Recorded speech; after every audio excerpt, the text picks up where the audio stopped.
Yung Kristiyanong nagsisimba, pag trip niyang magsimba. Yung Kristiyanong pag trip niya mag-cell group, magse-cell group. Yung Kristiyanong pag trip niya mag-pray, magpe-pray. Yung Kristiyanong pag trip niyang magbasa ng Bible, magbabasa ng Bible. Pag yung Kristiyanong trip niya na mamuhay, magpakabait o wag magchismis, pag trip niya, pero pag hindi niya trip, wala ring magagawa si Lord. Sabi mo sa katabi mo, wag kang tripper. Parang pinagtitripan lang si Lord. Pag trip lang, o di tsaka mo Lord si Lord. Pag trip mo si Lord. Pag di mo trip si Lord.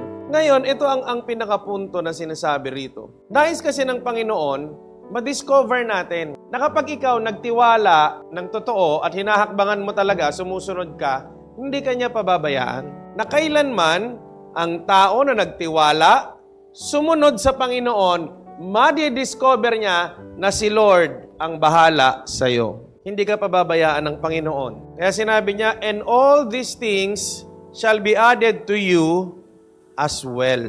Pagkain, inumin, dadamitin, kung ano man yung pangangailangan mo, ipagkakaloob ng Diyos. Kaya lang mga kapatid, do not mistaken, no? Na ang tinutukoy dito ay religious activity. Maraming gumamit nito, yung seek first the kingdom of God and His righteousness. Uy, kapatid, seek first the kingdom of God and His righteousness. May cell group tayo. Huwag ka nang pumasok ngayon. Once a week lang naman yan.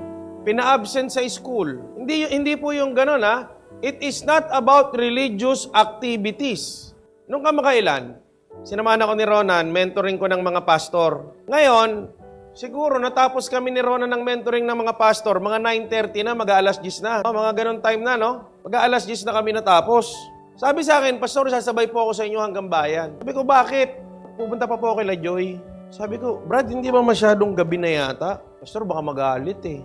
Alam mo yon, pagod ka na, pero hanap ka ng oras. Kasi, priority. Amen?